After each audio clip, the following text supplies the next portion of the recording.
여러분 오늘 말씀 제목 한번 따라 하실까요? 궁창의 빛과 같이 별과 같이. 궁창의 빛과 같이 별과 같이. 이 시간 우리 신년 특별 기도회 새벽마다 매 시간 함께 해주신 우리 성도님들 정말 감사하고 또 이 마지막 시간에도 함께 참여하신 우리 귀한 형제자매들을 환영하고 주님의 이름으로 축복합니다.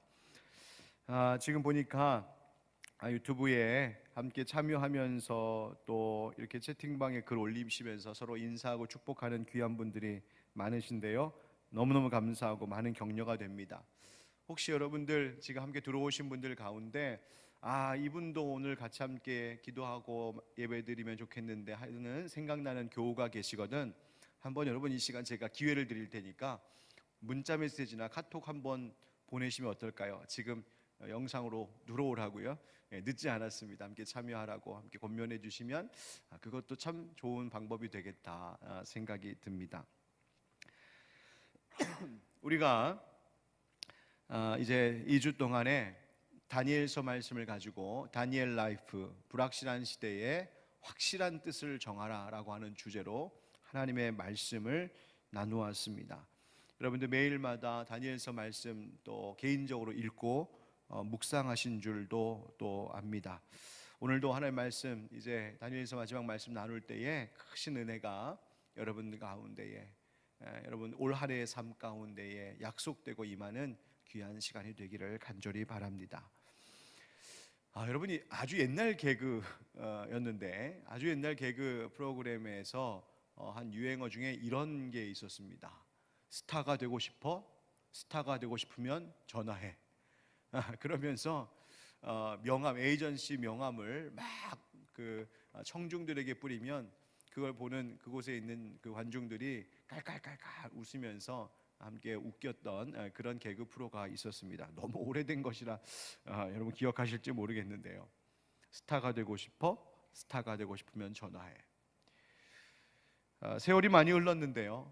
오늘날에도 또 오늘날 10대들도 여전히 스타가 되고 싶어하는 갈망으로 사는 그 열망이 더 많이 커진 것 같습니다. 지금도 정말 많은 젊은이들이 인기 스타가 되고 싶어서 큰 꿈을 키워갑니다. 스타를 발굴하고 키워내는 에이전시 회사들은 아주 어린아이 때부터 선별하고 교육시키고 또 혹독하게 훈련시키고 또 모든 면에 철저히 관리하면서 그렇게 해서 그 스타를 회사에서 키워냅니다. 아주 긴 시간을 연습생으로 보내는 젊은이들도 굉장히 많다는 것을 들었습니다.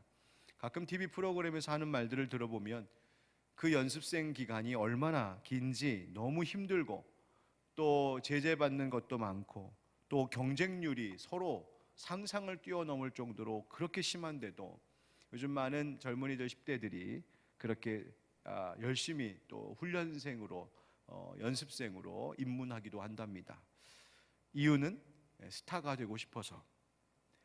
요즘 우리나라의 국민들이 열광하는 TV 프로그램들이 뭔가요? 여러분 잘 아시죠? 막 여러 가지 오디션 프로그램들이 그렇게 많습니다. 뭐 트로트는 말할 것도 없고요. 그 외에도 오디션 프로그램들이 줄을 잇고 있습니다. 심지어 이미 데뷔했던 연예인 가수 중에서도 소위 과거에 안타깝게도 뜨지 못했던 스타들, 뜨지 못하고 그냥 져야 했던 스타들이 다시 재도전을 하는 것도 봤습니다. 생각해보면 참 자존심 상하는 일일 수도 있는 것 같은데 그래도 당당하게 용기를 내어 출사표를 던집니다. 왜요? 스타가 되고 싶어서. 여러분 이런 갈망 연예인 지망생들에게만 있을까요? 아니면 뭐 유명 스타 정치인, 스타 요리사, 스타 스포츠 선수 이런 이들에게만 있을까요? 아닙니다. 많은 사람들이 다 자기의 분야에서 스타가 되고 싶어서 많은 노력과 도전을 기울이고 살고 있습니다. 여러분 자기의 삶에 도전을 멈추지 않고 계속하는 것, 끊임없이 스스로를 개발하고 훈련하는 일 참 좋은 것입니다.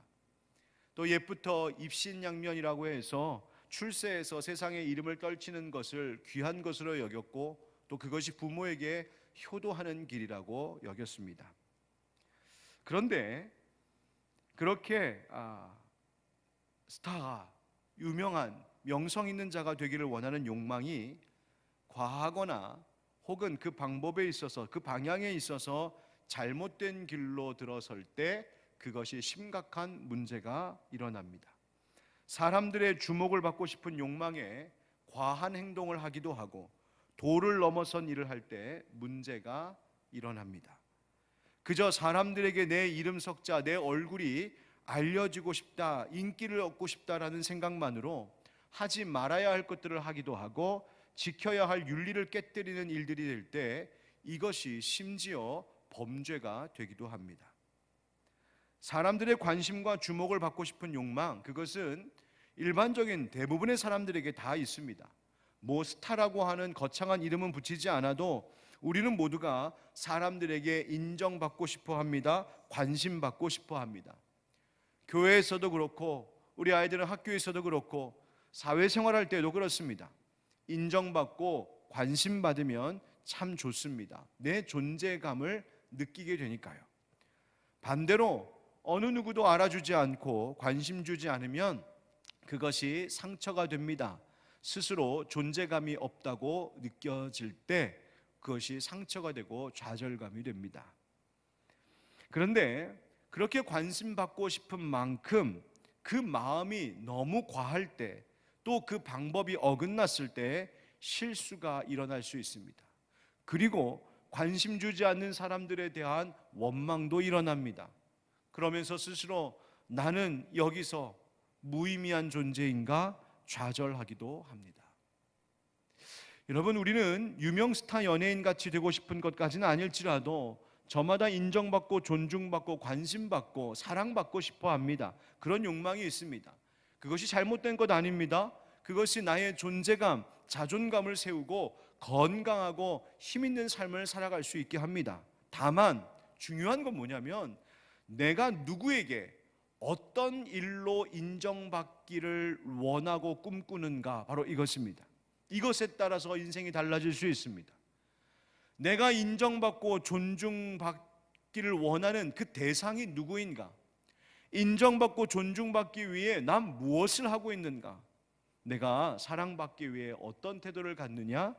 그것에 따라 인생이 달라질 수 있습니다. 바로 그렇기 때문에 우리는 뜻을 잘 정하셔야 합니다. 어떤 뜻 말입니까? 세상에서의 성공으로 인정받는 것도 참 좋고 사람들에게 주목받는 것도 좋겠지만 성도라면 무엇보다도 하나님께 인정받는 것, 이것을 가장 우선으로 여기며 살아야 합니다. 하나님의 기뻐하시는 일을 행하는 것으로 인하여 그 거룩한 일 때문에, 하나님 기뻐하실 그 일 때문에 인정받기를 열망해야 합니다.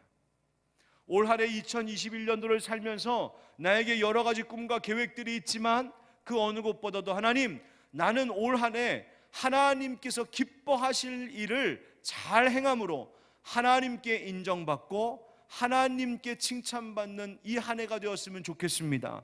여러분, 거기에 뜻을 두는 사람이 바로 진정한 성도입니다.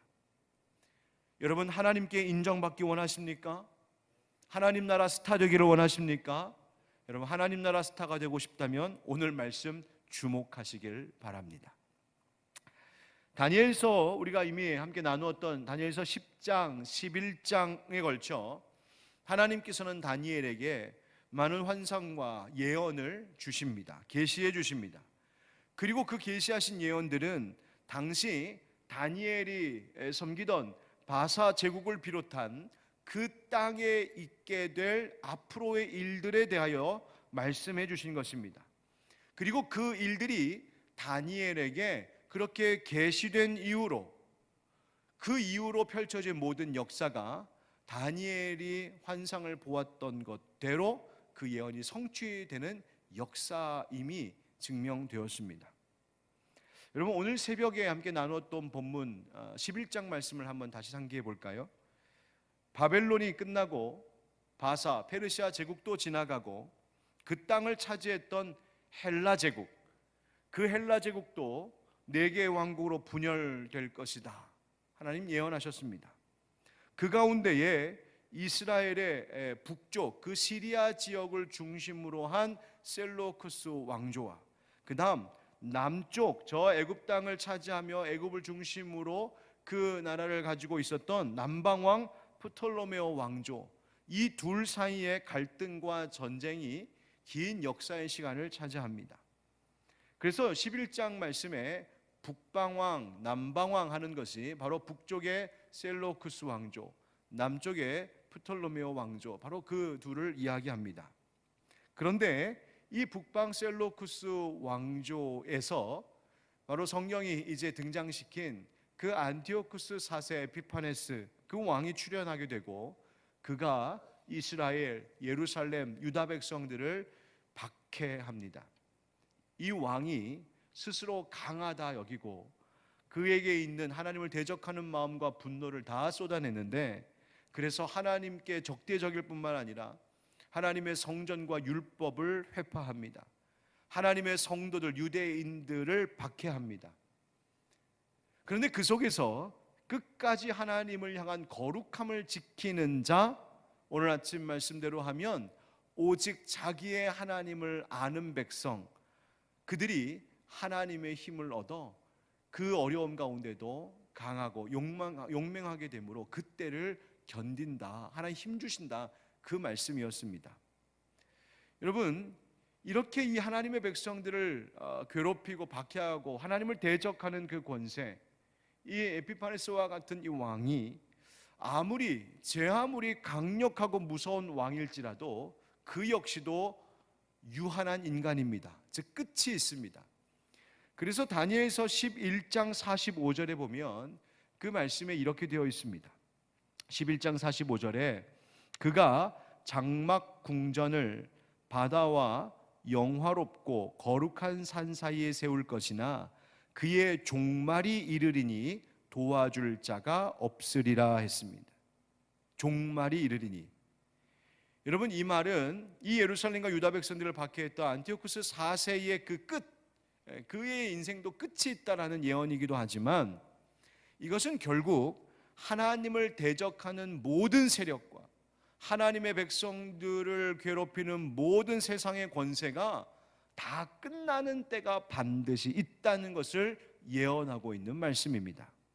바로 이 마지막 때, 그 종말의 때에 대하여서 말씀해주고 계신 그 계시의 말씀이 오늘 바로 이 다니엘서 마지막 12장의 말씀입니다. 이 12장 말씀 1절을 우리 다시 한번 같이 읽어보겠습니다. 여러분, 1절 말씀 함께 읽겠습니다. 시작. 그때에 내 민족을 호위하는 큰 군주 미가엘이 일어날 것이요 또 환란이 있으리니 이는 개국 이래로 그때까지 없던 환란일 것이며 그때에 내 백성 중 책에 기록된 모든 자가 구원을 받을 것이라. 아멘. 자, 그때가 되면이라고 시작하고 있죠. 이 그때가 바로 그 마지막 때입니다.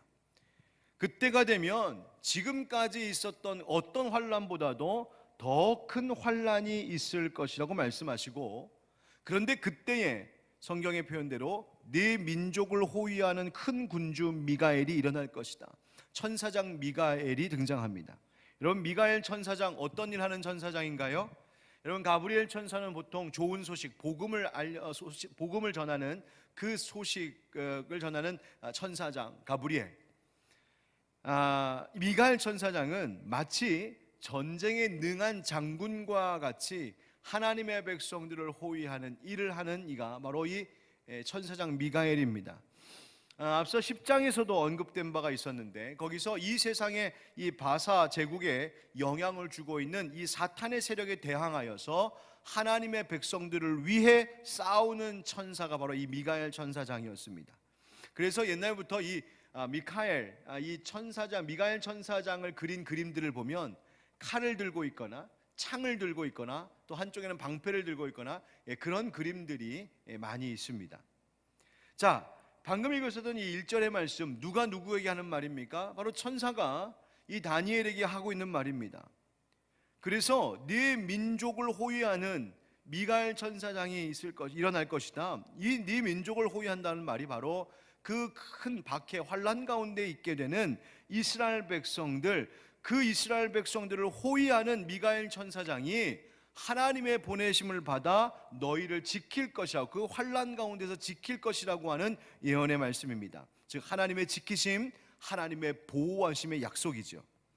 여러분, 지금 다니엘만, 그리고 다니엘의 그 동족들만 이스라엘입니까? 아닙니다. 예수 그리스도를 믿음으로 우리가 참 이스라엘 민족 되었고 아브라함의 참 후손이 되었습니다. 우리들도 그렇기 때문에 이 세상에서 어려움을 겪고 환난을 겪고 영적인 시련을 겪을 때에 하나님께서 천군 천사 보내어 우리를 호위하신다는 사실을 여러분 믿고 기뻐하시기를 바랍니다. 하나님 지키십니다. 그 보호하심이 이전에도 없었던 큰 환난이 더할 때 바로 우리에게 있다. 여러분, 모든 것이 불확실하다고 말하지요. 그런데 우리가 그럼에도 불구하고 이 불확실한 시대를 살아가면서도 불안해할 이유가 없는 것은 바로 하나님께서 지금도 여러분들을 천군과 천사 보내셔서 호위하고 계시기 때문입니다.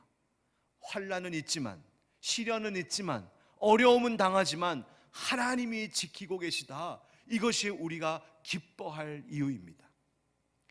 자, 그런데 이 마지막 때의 환난 속에서 더 귀한 은혜가 있습니다. 1절 하반절에 보니까 그때에 네 백성 중 책에 기록된 모든 자가 구원을 받을 것이라 말씀하십니다. 책에 기록된 모든 자, 여러분 그 책이 무슨 책일까요? 예, 맞습니다. 예수 그리스도 십자가 구속의 은혜를 입은 이 구원을 얻은 자들, 그들의 이름이 기록된 생명책입니다.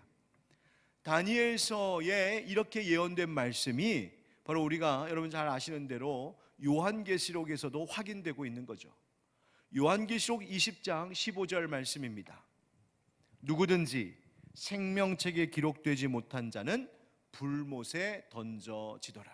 바로 이 생명책이 다니엘서에 이미 예언되어 있었습니다.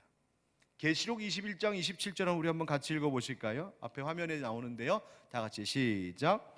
무엇이든지 속된 것이나 가증한 일 또는 거짓말하는 자는 결코 그리로 들어가지 못하되 오직 어린 양의 생명책에 기록된 자들만 들어가리라. 아멘. 어린 양의 생명책, 예수 그리스도 그 십자가의 은혜로 말미암아 구원을 얻게 된, 영생의 약속을 얻은 바로 그 이름들, 성도들의 이름이 이 생명책에 기록되어 있다. 바로 오늘 다니엘서에도 그 생명책에 기록된 자들이 구원을 받게 된다고, 마침내 마지막 때에 완전한 구원을 받게 된다고 예언하고 있습니다. 이어지는 오늘 본문 2절 말씀에 보면은 더불어 부활의 약속이 선포되고 있습니다. 2절, 땅의 티끌 가운데에서 자는 자 중에서 많은 사람이 깨어나 영생을 받는 자도 있겠고 수치를 당하여서 영원히 부끄러움을 당할 자도 있을 것이며. 아멘. 땅의 티끌 가운데서 자는 자 누굽니까? 예, 땅에 묻힌 죽은 자들을 말합니다. 흙으로 지음받은 우리의 몸이 너희는 흙으로 지음받았으니 흙으로 돌아가라고 하신 그 말씀대로 우리가 다 흙으로 돌아가게 될 텐데 바로 그 죽은 사람들입니다. 이 죽은 자들, 많은 그들 가운데에서 많은 사람이 그 중에서 깨어난다 말씀하시죠. 부활한다는 것입니다. 자, 이 말씀을 가만히 보면 그 중에서 많은 사람이 깨어나라고 말씀이 기록되어 있으니까 죽은 자들 중에 깨어나 부활하는 자도 있고 부활하지 않는 자도 있다는 말씀인가? 라고 혹시 생각할지 모르겠는데 아닙니다. 이 말은, 성경이 많은이라고 하는 말은 모든 사람을 의미합니다. 즉 모든 영혼이 다 깨어나는 마지막 때가, 부활하는 마지막 때가 있다 하는 이야기입니다. 자, 그렇다면 마지막 때, 종말의 때가 되면 모든 죽은 자들이 다시 일어나는 때가 있을 것인데 성경이 뭐라고 말하고 있을까? 오늘 본문 2절에 영생을 받는 자도 있겠고 수치를 당하여서 영원히 부끄러움을 당할 자도 있을 것이며. 아멘. 예, 여러분 보세요. 마지막 때가 되면 모든 잠자던 자들이 다 일어나게 되는 날이 있을 것인데 그들 가운데에 영생을 받는 사람들이 있는가 하면 영원한 수치, 영원한 부끄러움을 당하는 자들이, 즉 영벌을 당하는 자들이 있을 것이다 말씀하십니다. 여러분, 이것도 예수님 말씀하신 그대로입니다. 모든 사람들이 심판대 앞에 서는 그 부활을 말하고 있어요. 예수님 뭐라고 하셨습니까? 요한복음 5장 29절에 이렇게 말씀하셨습니다. 요한복음 5장 29절에 보면 선한 일을 행한 자는 생명의 부활로 영생이지요, 악한 일을 행한 자는 심판의 부활로 영벌입니다. 나오리라. 아멘. 여러분, 예수 믿는 자나 불신 가운데 산 자들이나 다 부활하는 날이 있습니다. 그런데 그 심판대 앞에서 결정나는 것이 달라지는 겁니다. 한쪽은 영생이고 한쪽은 영벌입니다. 계시록 20장 12절에도 이렇게 말씀하고 계십니다. 또 내가 보니 죽은 자들이 큰 자나 작은 자나 그 보좌 앞에 서 있는데 책들이 펴 있고 또 다른 책이 펴졌으니 곧 생명책이라. 죽은 자들이 자기 행위를 따라 책들에 기록된 대로 심판을 받으니. 뭘 받는다고요? 예, 심판을 받는다고요. 이처럼 다니엘서에 이미 부활에 대한 약속이 나오고 심판에 대한 말씀이 나오고 있습니다. 이 부활과 마지막 때의 이 심판, 이것이 바로 구약의 예언 가운데도 분명히 나오고 있어요. 여러분, 이 구약 다니엘서 말고도 이 부활에 대한 계시의 말씀은 구약 다른 본문에도 이미 나오고 있습니다. 다윗이 고백한 적이 있어요. 시편 16편 10절 말씀입니다. 우리 함께 읽겠습니다. 화면 보시고 시작. 이는 주께서 내 영혼을 수월에 버리지 아니하시며 주의 거룩한 자를 멸망시키지 않으실 것임이니이다. 아멘. 하나님께서 다윗에게 영감을 주셨습니다. 성령으로 감동시키시더니 그로 하여금 뭘 고백하게 하시냐면 하나님을 믿는 자들, 하나님이 붙드시는 자들, 그들의 영혼이 어떻게 될 것인지를 알게 하셨습니다. 어떻게? 스올에, 즉 음부에 버림받지 않을 것이다. 주의 거룩한 백성들이 영원한 멸망 당하지 않을 것이다. 이것이 무엇이냐면 다시 일어나 하는 부활의 영광이 있을 것임을 보았던 그 본문 말씀입니다. 사도 베드로는 사도행전 2장에서 방금 우리가 읽었었던 이 시편 16편의 말씀을 기억했습니다. 그리고 그것을 기억하면서 유대인들에게 설교하기를 이 시편 16편의 말씀을 그대로 인용합니다. 주님의 앞에, 주님의 오른쪽에 그 충만한 기쁨과 영원한 즐거움이 있을 것이라고, 우리는 그것을 바라본다고, 다시 사는 때가 있을 것이라고 그 시편 16편의 고백을 그대로 전한 후에 사도행전 2장 29절부터 32절에 이렇게 설교하고 있습니다. 형제들아, 내가 조상 다윗에 대하여 담대히 말할 수 있노니 다윗이 죽어 장사되어 그 묘가 오늘까지 우리 중에 있도다. 그러니까 다윗 분명히 죽었다. 30절, 그는 선지자라. 하나님이 이미 맹세하사 그 자손 중에서 한 사람을 그 위에 앉게 하리라 하심을 알고 미리 본고로 그리스도의 부활을 말하되 그가 음부에 버림이 되지 않고 그의 육신이 썩음을 당하지 아니하시리라 하더니 이 예수를 하나님이 살리신지라 우리가 다 이 일의 증인이로다. 아멘. 시편 16편에서 다윗이 보았던 그 부활에 다시 일어나는 그 썩지 아니하고 멸망당하지 아니하는 그 부활의 영광, 그가 누구인가? 바로 예수 그리스도를 이미 그때 보았다는 말입니다. 그 예수 그리스도를 하나님이 살리신지라 우리가 이 일에 다 증인이로다. 성령의 감동으로 다윗이 부활이 있음을 보았고 그 부활의 첫 열매로 바로 예수 그리스도가 이 땅에 오실 것을 알았다. 그것을 노래하고 있는 겁니다. 그래서 우리도 예수 그리스도께서 죽은 지 사흘 만에 부활하셨다라고 신앙 고백하죠. 여러분, 그러면 예수님이 그렇게 부활하셨습니다. 잠자는 자 가운데서 일어나신 첫 열매 되었습니다. 그러면 그 예수 그리스도를 믿는 우리는 어떻게 될까요? 우리도 주와 함께 일어섭니다. 우리도 부활합니다. 고린도 교회 사람들 중에 이 부활을 의심하는 자들이 있었습니다. 진짜 부활할까? 그냥 그렇게 말하는 거겠지. 그냥 소망을 가지라고, 실망하지 말라고, 그냥 그렇게 이야기한 거겠지. 부활을 의심한 자들이 있었습니다. 그런 자들에게 사도 바울이 고린도전서 15장에 이렇게 분명히 말하고 있습니다. 좀 길지만 여러분 너무 중요한 말씀이라서 제가 읽을 때 여러분 함께 따라와 주시기 바랍니다. 그리스도께서 죽은 자 가운데서 다시 살아나셨다 전파되었거늘 너희 중에서 어떤 사람들은 어찌하여 죽은 자 가운데서 부활이 없다 하느냐. 만일 죽은 자의 부활이 없으면 그리스도도 다시 살아나지 못하셨으리라. 그리스도께서 만일 다시 살아나지 못하셨으면 우리가 전파하는 것도 헛것이요 또 너희 믿음도 헛것이며 또 우리가 하나님의 거짓 증인으로 발견되리니 우리가 하나님이 그리스도를 다시 살리셨다고 증언하였습니다. 만일 죽은 자가 다시 살아나는 일이 없으면 하나님이 그리스도를 다시 살리지 아니하셨으리라.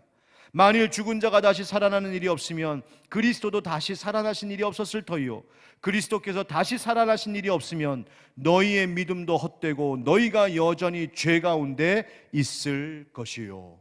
아멘. 여러분 성경이 우리에게 분명히 말해주고 있습니다. 부활이 있다고요. 부활이 없다면 어찌 예수 그리스도께서 다시 사실 수 있었냐고 묻습니다. 부활이 없다면 우리가 지금 부활의 증인이라고 말하고 있는 모든 이 복음 전도가 무슨 의미냐고 말하고 있습니다.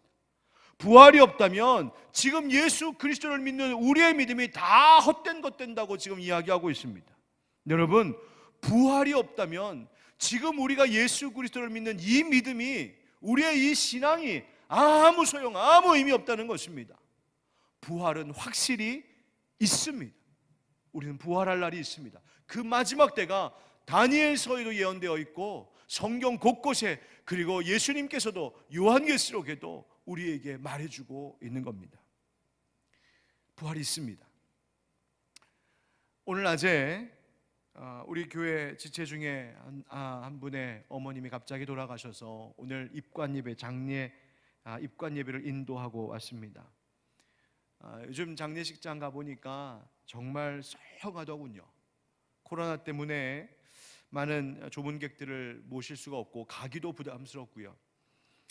저도 우리 성도들 많이 같이 모시고 가서 함께 위로하고 왔으면 좋았을 텐데 그럴 수가 없는 현실이 오늘 참 많이 안타까웠습니다. 그 집사님의 어머님이 갑자기 돌아가셨어요.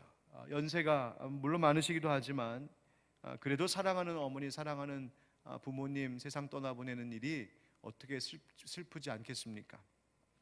그 슬퍼하시는 모습 보면서 장례 입관 예배를 함께 인도하다가 제가 저희 돌아가신 아버지가 생각이 났습니다. 신기하게 나이가 들어가면서 아버지 생각이 참 많이 납니다. 제 나이가 제 어릴 적 기억 속에 남아있는 중년의 아버지의 나이와 이제 같아지고 비슷해져 간다는 것을 제가 스스로 느끼면서 아버지가 그때 이런 마음이셨겠구나. 이래서 이런 일로 또 많이 마음고생도 하시고 힘드셨겠구나. 이런 생각이 많이 듭니다. 또 못해드린 것도 많아서 죄송한 것 마음이 더 들기도 하고 또 돌아가시기 전에 그때 한 번 더 찾아뵐 걸 하는 이 참 보고 싶다 하는 마음이 굉장히 많이 듭니다. 그러면서 이런 생각했습니다. 천국에서 다시 만날 그 부활의 날이 우리에게 없다면 이 모든 이 세상의 일들이 얼마나 허무할까. 우리가 다시 부활해서 사랑하는 우리의 사랑하는 형제들, 사랑하는 가족들을 다시 만나게 될 날이 없다면 이 세상에서의 이 모든 이별의 슬픔을 어떻게 다 삭히며 이 세상을 살아갈 수 있을까? 예수 믿어서 부활의 약속을 갖게 된 것이 정말 감사한 일이구나. 나에게 부활의 소망, 천국의 소망이 있다고 하는 것, 내가 다시 살게 되는 그때가 있을 것이라는 이 소망이, 이 믿음이 오늘 이 세상의 모든 불확실한 문제들, 심지어 죽음의 문제도 이기게 하는구나. 이것이 능력이구나. 절감하고 왔습니다. 여러분 어떠십니까? 여러분 다시 말씀드립니다. 부활은 확실히 있습니다. 부활이 없다면 우리의 이 믿음, 이 신앙이 아무것도 아닙니다. 부활이 없다면 지금 우리가 이렇게 모여서 함께 말씀 듣고 기도하는 이 시간이 아무것도 아닌 겁니다. 세상 사람들은 특별히 세상 사람 가운데 기독교에 대해서 너무 안 좋은 마음을 가지고 있는 사람들은 기독교에 대하여 악플을 달면서 아주 심할 때는 저 사람들이 사후에 대하여서 알 수 없는 것들 가지고 사기친다고 손가락질하고 욕하기도 합니다. 여러분, 죽음 이후에 알 수 없는 겁니까? 천만에요. 왜 모릅니까? 성경이 확실하게 증언하고 있습니다. 아브라함도, 다윗도, 다니엘도, 우리의 이 믿음의 모든 조상들이 다 죽음 후의 영생을, 그리고 그 부활을 바라보고 있었습니다. 유명한 믿음장 히브리서 11장 16절 말씀에 바로 그 점을 말하고 있습니다. 그들이, 즉 믿음의 모든 조상들이 이제는 더 나은 본향을 사모하니, 천국이지요, 곧 하늘에 있는 것이라.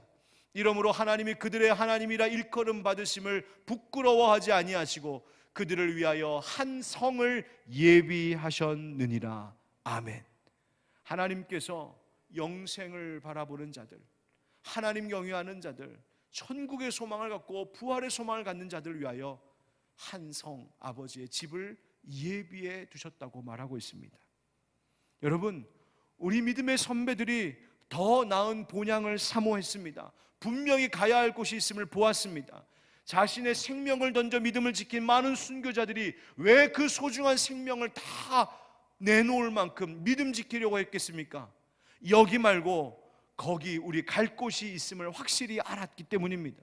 우리 모두가 마침내 부활할 날이 있고 모두가 그리스도의 심판대 앞에 서서 어떤 이들은 영생을, 어떤 이들은 영벌을 얻게 되는 그 날이 반드시 있을 것을 보았기 때문입니다. 여러분, 이 사실 잊지 말아야 됩니다. 바로 이 믿음을 확실히 갖고 사는 것에 여러분 뜻을 정하고 사셔야 합니다.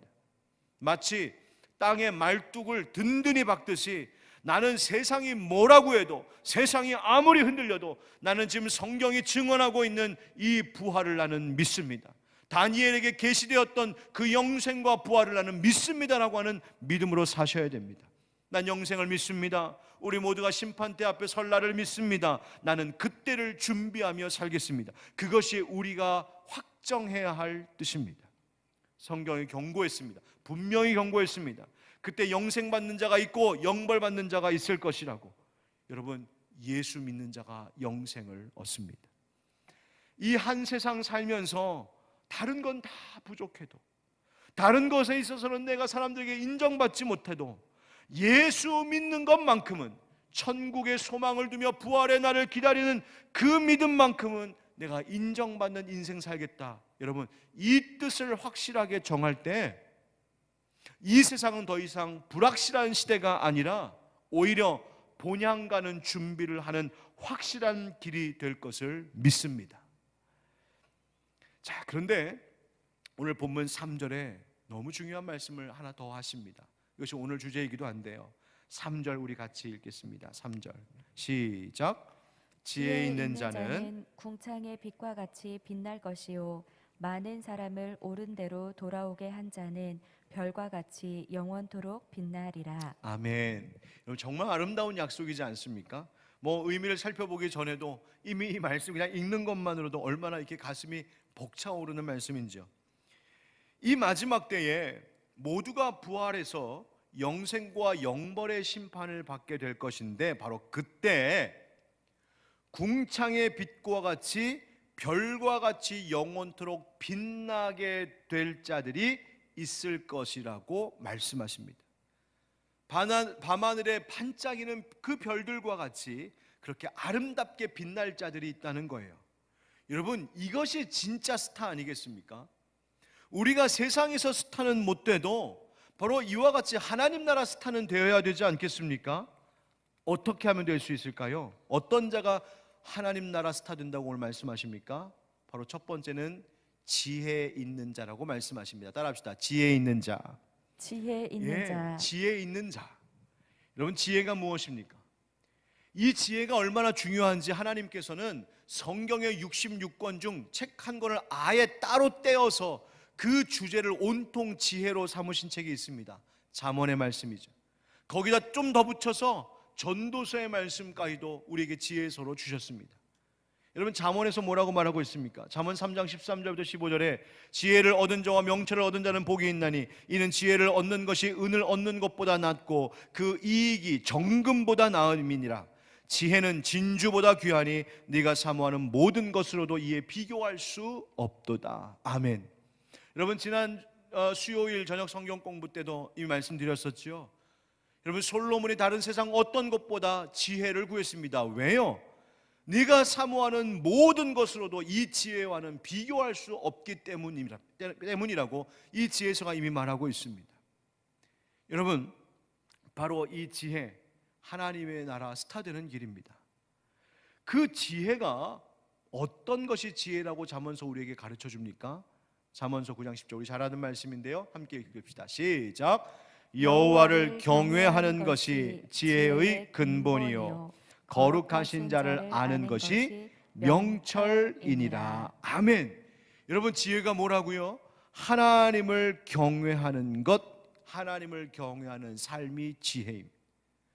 오늘 본문에 나왔던 이 세상의 모든 환난과 시련, 이 다니엘 때는 그 바벨론의 포로로 또 바사 제국에 있어야 했던, 묶여 있어야 했던 그 포로의 삶, 이것이 환난이었겠고, 예수님 당시, 그 예수님 직전 당시에는 또 그 로마의 그 핍박과 그 앞전에는 그 헬라 제국의 그 에피파네스의 핍박과 이와 같은 것들이 믿음으로 살아가는 사람들에게 심각한 환난과 시련인데, 바로 그런 속에서도 하나님을 경외하는 삶을 포기하지 않는 것, 그것이 지혜라고 말씀하십니다.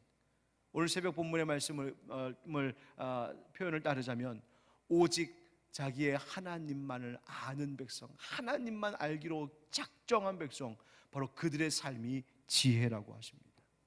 여러분 지혜가 있으십니까? 오늘 또 10절 말씀에, 다니엘서 12장 10절 말씀에 이렇게 되어 있습니다. 우리 12장 10절 말씀 함께 읽겠습니다. 시작. 많은 사람이 연단을 받아 스스로 정결하게 하며 희게 할 것이나 악한 사람은 악을 행하리니 악한 자는 아무것도 깨닫지 못하되 오직 지혜 있는 자는 깨달으리라. 아멘. 여러분 지혜가 뭐라고 말하고 있냐면 그 연단을 받는 동안에도 스스로 정결하게 하는 자, 즉 거룩한 삶을 사는 것이 지혜라고 말하고 있습니다. 또 악한 자는 아무것도 깨닫지 못하지만 지혜 있는 자는 깨달으리라 말씀하고 계십니다. 하나님의 말씀을 깨달아 아는 것이 지혜입니다. 지혜가 뭐라고요? 첫 번째는 하나님을 경외하는 삶을 사는 것. 두 번째는 그렇기 때문에 이 세상에서 정결하게 거룩하게 살아가는 것. 세 번째는 바로 그 하나님 모시고 하나님 경외하고 하나님 사랑하고 순종하는 마음 가지고 하나님의 말씀을 깨달아 알아가는 것, 바로 이것이 지혜라고 성경 우리에게 말하고 있습니다. 여러분 지금 세상은 이 지혜 빼앗아 가려고 하는 것들이 많습니다.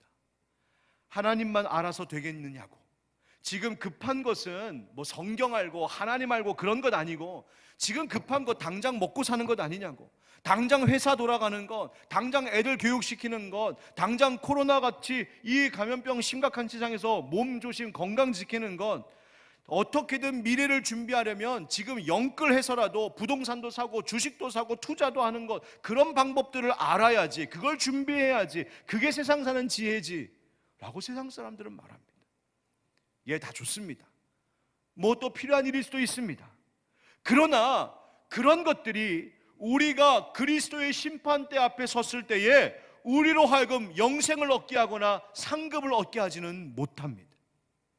오히려 세상 사람들이 말하고 있는 중요하다고 하는 그것들이 나를 하나님의 심판대 앞에 섰을 때에 오히려 나를 부끄럽게 만드는 이유가 될 수도 있다는 사실을 우리는 간과하지 말아야 됩니다.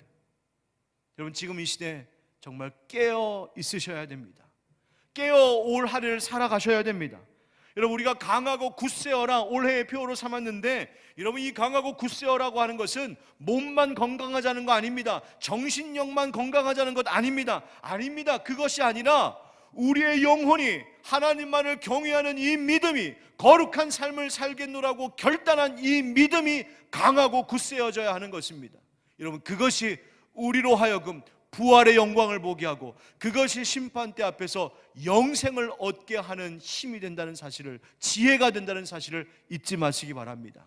지혜 있는 자가 궁창에 빛과 같이, 별과 같이 그렇게 빛나도록 하신다. 여러분, 바로 그것입니다. 지혜 있는 자. 그런데 두 번째로, 이 지혜 있는 자라고 하는 말은 성경을 보면 지혜를 가르치는 자, 지혜를 전하는 자로 이해가 될 수도 있습니다. 그러니까 내가 여호와 하나님을 섬기고 여호와 하나님만 경외하고 거룩하게 살고 하나님의 말씀을 깨닫는 이 지혜의 인생을 사는 것을 내가 안다면 내가 지혜 있는 자인데, 동시에 그 지혜 있는 자는 그 지혜를 다른 사람들에게, 그 진리의 길을 다른 사람들에게 가르쳐주고 인도하는 것, 그것이 진짜 지혜 있는 자라고 말씀하십니다. 그래서 오늘 본문 3절 하반절에 뭐라고 말씀하십니까? 많은 사람을 옳은 대로 돌아오게 한 자라고 말하고 있습니다. 많은 사람들을 옳은 대로, 옳은 길로 인도하는 자라는 말입니다. 예수님께서는 이런 사람들을 뭐라고 말씀하셨습니까? 사람 낚는 어부라고 말씀하셨습니다. 복음 전하고 구원의 길을 전하는 바로 그런 인생들을 살아가라고 말씀하시는 겁니다. 여러분, 시대가 불확실하면 그저 앞이 잘 안 보인다는 것 때문에 두려운 것이 아닙니다. 앞이 잘 안 보이면 잘못된 길로 가는 사람들이 많아진다는 것이, 그게 무섭고 두려운 겁니다. 앞이 잘 안 보이면 그냥 가만히 있으면 괜찮을 것 같지만, 여러분, 세월이라는 것이 세상이 그렇지 않습니다. 어찌됐든 뚜벅뚜벅 걸어가야 되는 것이 우리의 인생, 우리의 삶입니다. 그러니 앞은 안 보이는데, 미래는 불확실한데, 뭐가 진짜고 뭐가 참된 길인지를 알지 못하는데 가려 하다 보니 가다가 엉뚱한 길로 빠지기도 하고 위험한 길에 빠지기도 하고 가다가 부딪히기도 하고 넘어지기도 하는 것, 심지어 가다 보니 나도 모르게 어느새 벼랑 끝에 서 있기도 한 것, 그것이 불확실한 시대의 두려움입니다. 이와 같이 어리석고 무지함, 우리의 약함을 아는 악한 세력들이 이 희미하고 불확실한 세상 속에서 손짓합니다. 여기가 길이라고. 엉뚱한 길에서, 거짓된 길에서 손짓합니다. 여기가 길이라고. 여러분, 시대가 불확실할수록, 어둡고 악할 때일수록 우리에게 거짓으로 손짓하는 것들이 많다는 사실을 잊지 마셔야 됩니다. 이와 같은 시대에 옳은 길로 인도하는 사람들이 필요합니다. 여기가 정말 생명길이라고. 이 불확실한 2021년도를 살아가는 동안에 여기 이 길로 가야지 우리가 살 수 있다고, 이 길로 가야지 안전할 수 있다고 외치는 사람들이 필요합니다. 여러분들이 그렇게 되셔야 합니다. 우리 하늘빛 광성교회 성도들, 지금 이 말씀 설교를 듣고 계신 여러분들이 바로 그렇게 되셔야 합니다. 많은 사람을 옳은 대로 인도하는 자. 그래서 우리가 마지막 때, 그리스도의 심판대 앞에 설 때에 지혜 있는 자, 그리고 많은 사람을 옳은 대로 돌아오게 하는 자, 바로 그런 하나님의 사람들이 될 때 마침내 우리가 궁창의 빛과 같이, 영원토록 빛나는 별과 같이 그렇게 하나님께 인정받고 높임받는 놀라운 복이 우리 가운데 있을 줄 믿습니다. 사랑하는 우리 성도 여러분, 오늘 지금 이 말씀의 시간에 함께하고 계신 모든 형제자매 여러분, 우리 나중에 예수님 다시 오시는 그때, 우리 모두 다 부활했을 때, 우리 함께 다 그 심판대 앞에 섰을 때, 너나 할 것 없이 우리 하늘빛 광성교회 모든 성도들이 다 궁창에 빛나는 그 빛과 같이, 하늘의 별과 같이 하나님께서 네가 하나님 나라 스타다 인정해 주시는 그 상급 얻게 되기를 예수 그리스도의 이름으로 축원드립니다. 아멘.